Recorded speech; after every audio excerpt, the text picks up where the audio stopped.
All right, well, I'm showing 2:30 on my end. We do have another speaker who hopefully will be joining us here shortly, and that's okay if they pop in on the middle here, but we'll go ahead and get started as we don't have a lot of time to get through these. So good afternoon. My name is Ron Farkas, and I will be presenting a little bit on international contracting opportunities within Central Europe, although I would say fundamentally what we'll be discussing really applies across the board. We've already had some great presentations from, for example, from Georgia. So if you've listened to those earlier, this same type of theory applies in that part of the world as well. So we'll just go ahead and jump right into this. Again, I'm Ron, founder and owner at Poland-U.S. Operations. We support international industry across the board on these international government contracting opportunities in the region. And if there is one message or one takeaway that I'd like all to get from this presentation, is that when pursuing opportunities in the region, particularly defense-related opportunities, but really any opportunities associated with a large government focus, is that these projects are not pursued in a vacuum. Many projects and programs in the region are supported by not only national governments, but various international organizations and institutions. So you can see on the screen here, and I'm sorry that I've still got the Adobe border there. I'm sure if I was smarter, I could get rid of that. But for example, when we look at various international procurement opportunities in this particular in this region, we have the Polish government through their own federal contracting system. Organizations such as the United Nations, organizations such as NATO, the United States Department of Defense alone contracts out tens of billions of dollars to international contracts each year. And thank Wladek, we have joining us Mr. Wladek Rzycki, joining us from Miller Canfield, a partner at Miller Canfield. So I will very, very quickly get through my part and then turn it over to Wladek. So companies that are looking to get into the defense market here in Central Europe, are here in Poland in particular, you may look, okay, this is the Polish government, this is what they're doing with their defense modernization plan. But the reality of the situation is far more complicated, and there's potentially a lot more money behind it. You can have situations, for example, where Polish public procurement spends NATO money. NATO public procurement spends Polish money. NATO procurement spends US money on a project in Poland. All of these things happen.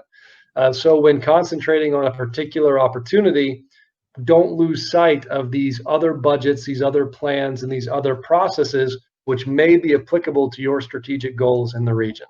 Here you can see in the United States, there's 15 departments, 14 different European Union institutions with contracting authorities, 7 agencies in NATO with contracting authorities, all of which are pursuing like-minded goals in a region. You may have seen, if you listened in on Marcin's presentation on the main stage just a few moments ago, that the data indicates government budgets are increasing, but government employment is decreasing. So how do you reconcile those facts? And the easiest way to do that is contracting, right? Government expenditures through contracting are increasing, even whereas government employment, a direct employment by the government, might be falling. And that's where we see some of these projects. I'm going to just brush through this very, very quickly. I don't want to stop on each of these items. I do want to look at this, focus on a few areas. Again, speaking for Poland here, this is an example of a solicitation through the NATO Support and Procurement Agency for military construction in Poland. Now, something like military construction in Poland, we're not just looking at the Polish Ministry of Defense. We're looking at NATO investments. We're looking at the NATO Security Investment Program. We're looking at military construction as part of the US-Polish Defense Agreement that was just recently signed, which I think Wladek will share a little bit of information about as well. And you can see here, and remember, these are not winners, these are just participants. In this particular project, we see 7 Turkish bidders compared to 2 Polish bidders for a project in Poland.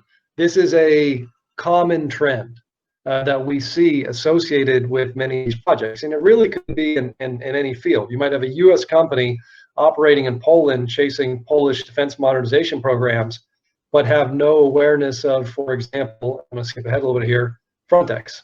Frontex is the European Union border guard. it has undergone major changes over the past 10 years or so, from a small coordinating organization of approximately 50 people growing to 300, now to 3,000 staff, and becoming the European Union's first uniformed agency. So we actually have a uniformed European Union agency whose headquarters, the heart of which is here in Poland. Getting back to this idea of mixed funds and mixed procurement processes, Frontex funded a maritime border guard surveillance aircraft, which was procured through the Polish public procurement system. So we have a fantastic example of where we have process and funds mixing. Right now, the Polish Air Force is contracting out instructor pilots, so contracted instructor pilots via NSPA, via the NATO Support and Procurement Agency. The US Department of Defense has executed cyber programs, and particularly the US-funded, NATO-organized, but Estonian contracted. So you can have all of this mixed together. You have the US defense priority, provide the funding or provide the demand signal to NATO, which together with the United States or other organizations provide the funding, but the procurement itself is actually run through the Estonian procurement system. So these types of activities and these types of cooperative events occur frequently as we look at some of these strategic objectives developed by countries individually, but also in coordination through multinational organizations or bilateral relationships. I believe that we don't have a whole lot of time. I want to kick it over to Władek very quickly to introduce himself and speak a couple words from his perspective on doing business here in Poland and Central Europe associated with defense projects and various international contracting mechanisms. Thank you, Ron, and good afternoon or good morning to everyone who's listening and viewing us. Thank you for joining us. Appreciate the attention. I just want to say a couple words about the firm and myself, and then I will just share some perspective. Some of the perspective I'm going to share with you, I think, was developed through working with Ron, and I think this is a wonderful kind of a cross between legal perspective and business perspective, and I think it's quite interesting. I actually learned quite a bit by working with Ron on various projects, so this is a great opportunity for me as well. I'm a Polish-U.S. lawyer. I'm based in Warsaw, but I'm also spending some time in our U.S. offices, of course, now to this situation, maybe less so. I'm a partner with Canfield. Canfield is a law firm that has been present in Poland since 1990, and it's a Detroit-based firm that is heavily focused on international practice and also on the industrial activities and infrastructure activities. So it's a nice place to practice law, given my background as a transactional lawyer and also someone who advised a number of mainly foreign defense companies active in Poland from various perspectives: procurement, export, and technology transfers or negotiating offset agreements. But also, this is a sort of a kind of a nice place in the last couple of years because we see the changing sort of nature of the legal and business market that I think Ron was talking a little bit about, and now we see more projects involving opportunities that Polish and foreign companies can explore when U.S. government mainly U.S. government is buying in Poland due to the increased presence. Currently, recently, Poland and the United States entered into another agreement that would govern the status of the U.S. forces here in Poland, and also opens up a long list of procurement projects and infrastructure projects that are intended to prepare for the increased presence of the United States for armed forces in Poland and also in the region, because we're also talking about the region. And I think this is there's great opportunities creating for many of our listeners. That's what we hope, and I think that's the goal of this presentation. you want to just talk about a couple of the projects, Ron, and then we can absolutely. I definitely wanted to make sure that we got your introduction in there before I started digging through all of those particular projects, because then I lose complete track of time. So yeah, so let's talk specifically about some of these projects and key terms that I would highly recommend being comfortable and being familiar with. The first is Operation Atlantic Resolve, as well as the European Readiness Initiative, European Reassurance Initiative, my apologies, I think that's a mistake on there, and the European Deterrence Initiative. These essentially are the major US government programs associated with the military, largely military, it's interagency, but largely military response to Russian aggression in the region. And programs that you may see in the news in the region in Poland generally fall under this umbrella. So when we talk about increased rotational US forces in the region, when we talk about military construction, when we talk about exercises, these fall under this umbrella. And it's a complicated umbrella in terms of how these projects are actually executed. And as Wladek mentioned, we have this new defense agreement. Which responsibilities are going to shift from a US procurement system to a Polish procurement system or a NATO procurement system? Again, keeping in mind that these activities do not occur in a vacuum, the planning does not occur in a vacuum, and the actual, and perhaps what I would say is the least well understood, the execution mechanisms do not operate in a vacuum. They very much can and do integrate. There's different colors of money being spent through different systems. So a number of opportunities associated with EDI, Operation Atlantic Resolve, not just in Poland, but that's a little bit what we're focusing on right now. Now, EDI is the United States' response to what's called the NATO Enhanced Forward Presence, or NATO EFP, even though OAR, ERI, EDI actually precede the NATO Enhanced Forward Presence. This was the result of the NATO summit in Warsaw. It's the United States' contribution. So again, from the strategic perspective, if you're interested in which countries are interested in which other country in the region, from a defense perspective, you're largely going to see it here. And you can see we have main partner nations associated with each of the Baltic states, as well as Poland. So you don't know why the Americans are in Poland so much. It's because the United States is Poland's partner nation. But again, I want to emphasize that it's not just Poland. We also have the Baltics. We work our way down to the south. There are operations and projects, large training activities in Romania and Hungary. We have, of course, the NATO C-17 Papa Air Base. And so this really, we're seeing activities throughout the region.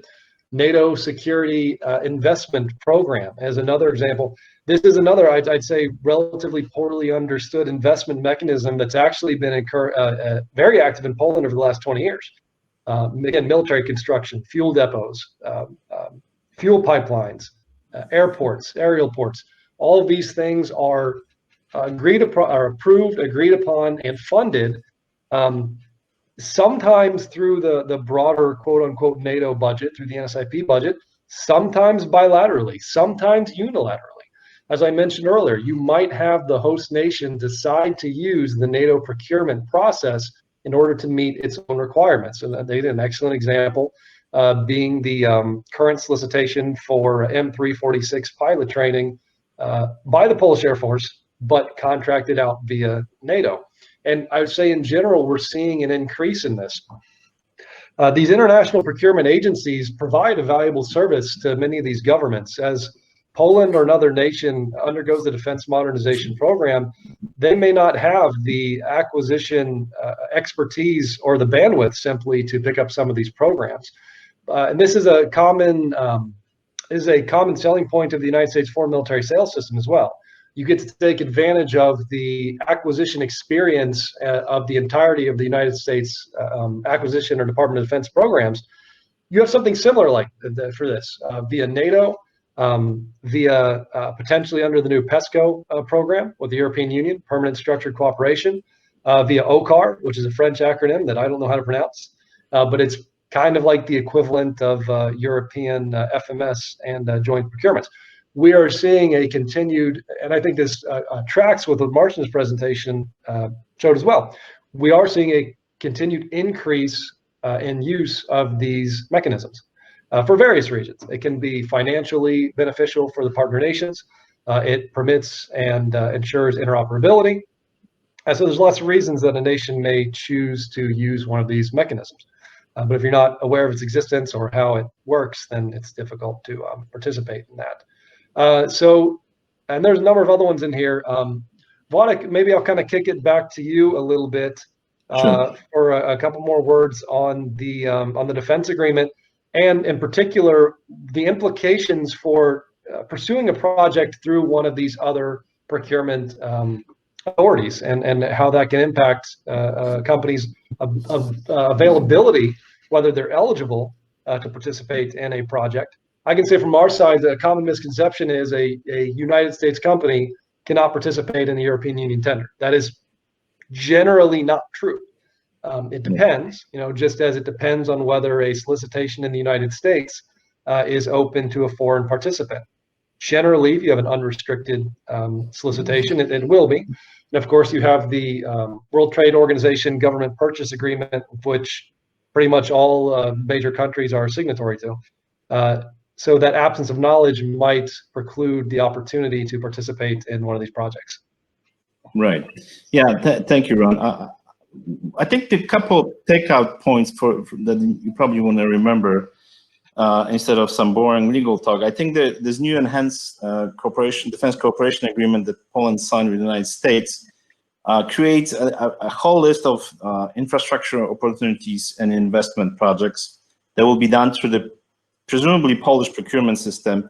But I think the point is that this is a large sums of money that will be available and spent in Poland. Some of the obviously probably going to be done also through the US procurement system. And our experience, I think, so far has been that Polish companies in particular, and I suspect other CEE companies were hesitant to bid in those US tenders or bids because they're not familiar. And I think that something from the legal perspective, I think that there are resources out there that you can probably utilize if you think about participating in one of those programs. But it's worth looking at it because there's so much money coming our way. I think what's also interesting from my perspective, learning that Polish sort of companies and also Polish the universe of investors are looking into this with increased interest, and there's money to be spent to be able to tap those opportunities here in Poland. There are various agencies and programs in Poland, and NBCR, SBR has sums of money available for programs like that, ARP, Agencja Rozwoju Przemysłu. So I think this is, we actually looking with Ron at some project now that might be an effort to participate in this new increased way of opportunities. And I think I think that working with any procurement system can be painful. But I think the experience is generally that working, for example, with the US procurement system is not that, there are legal rules and things like that, but it's not that complicated. It's probably maybe even less complicated than working with the Polish procurement system. So I think that I would encourage anybody who's looking into this to take a closer look and utilize the resources out there. And also, I think the point is that this new agreement, from a technical perspective, changes so many things, for example, labor regulations and requirements that you need to comply with, for example, as a foreign company that is interested in participating. So it's really worth investigating this further. Back to you, Ron, so if you want to. No, that's fantastic, and you brought up a great point that I almost failed to mention. So let's kind of get back to more focused on U.S. and Polish companies. If you're a U.S. company interested in being involved in Poland or Central Europe, these types of activities might be a great way to put the foot in the door, because in many respects, I think you'll find that the process, the environment, if you will, of working with NATO or working with a major international institution is probably a little bit more comfortable and a little bit more familiar. If for no other reason than it's all in English. Pretty much any of these institutions it's going to be English language documentation, English language requirements. So that in of itself eliminates a potential barrier there. And you have an opportunity to work a project in a particular region, but with again, I say a relatively perhaps more familiar process or with a familiar institution. If you've already done work with NATO, well, if you've done work with NATO in the United States or Germany, it's not going to be all that different here in Poland, so long as you have the local requirements under control. So I think it can actually be a great opportunity to enter that new market. Vice versa, if you're a Polish company, you have a very limited, or Central European company, but Polish in particular, I'd say there's a very relatively limited window where you're seeing a tremendous amount of US and NATO investment in Poland. So the idea to be able to enter a new procurement mechanism, but to do so on home soil, could be very attractive, because this investment at some point, it's not unlimited. It is going to shift, right? It's going to shift. It's going to shift east. It's going to shift south. Even though NATO has a number of programs designed for non-NATO countries. You may hear, for example, the Partnership for Peace. I think I'm trying to recall that actually might be a U.S. program. Ray will correct me on that one. But there's various NATO cooperative programs for non-NATO countries, such as Ukraine, such as Georgia, and there are investments already occurring in these regions. So I think what you can expect to see is an eventual shift to the east and south of some of these investments. We have a limited window for Polish companies, for Baltic companies, to take advantage of entering these international contracting markets on their home soil. And the advantage of doing that is, once you figure this out, once you crack the code on how to do business with the U.S. government or NATO, you have the entire world open to you. We've worked projects in Bahrain from here in Poland, because the customer is the same customer. It's the Department of Defense. From the chart that I'd shown earlier, you can see, for example, I can tell you, if it's military construction in Poland, Turkish companies are extremely active. Why are Turkish companies active? Well, they got good at it. They got good at it because part of the lead up to Afghanistan, or during Afghanistan in the 2000s, and through that period of time, there was a tremendous amount of investment in Turkey. Turkish companies became proficient at working on these projects. So it's not uncommon for most of the military construction here in Poland right now, particularly if it's NATO or US government funded, generally not Polish companies winning those. They're generally foreign companies who have extensive experience working with the Department of Defense. So this is the opportunity for Polish companies, regional companies, to begin to learn how to do that on their home soil. And likewise, for US companies or other companies wishing to enter this market in a variety of forms, to potentially have a mechanism to do so while learning about the local environment. And we just got a couple of minutes left, so I guess we'll wrap it up with Wladek, if you have any last thoughts, and then I'll kind of just keep an eye on the chat log here to see if there's any questions. Yeah, I think the closing thought that I think from my perspective, I think is that this is really a really exciting time. I think this is good opportunity for somebody who has not been present in this field or area to enter it. And despite some of the problems arising or challenges arising from the lack of familiarity, I think, and particularly from the legal perspective, legal exposure and contracting issues, I think this is all to be overcome. And I think, as we know with Ron, the Polish government also is, for example, is devoting resources to increase the ability of Polish companies to participate in this. So we encourage you to look for that, and we'll help you. Of course, if you have questions, respond to them and point you to the.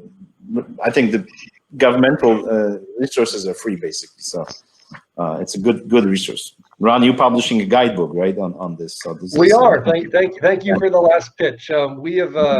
We were contracted by the Polish Ministry of Development to create a guidebook on and some seminars on how to do business with the U.S. government. That should be published very soon. So be on the lookout for that by the Ministry of Development. Otherwise, I think we have reached our time limit. Thank you to everybody. Thank you, Tom. Thank you for the organizers for setting everything up. Thank you everybody for attending. And feel free to. I'll stay online and shoot me a direct message or send me a note, or Wladek, if you have any follow-up questions. Otherwise, take care and have a good day. Absolutely. Have a good day.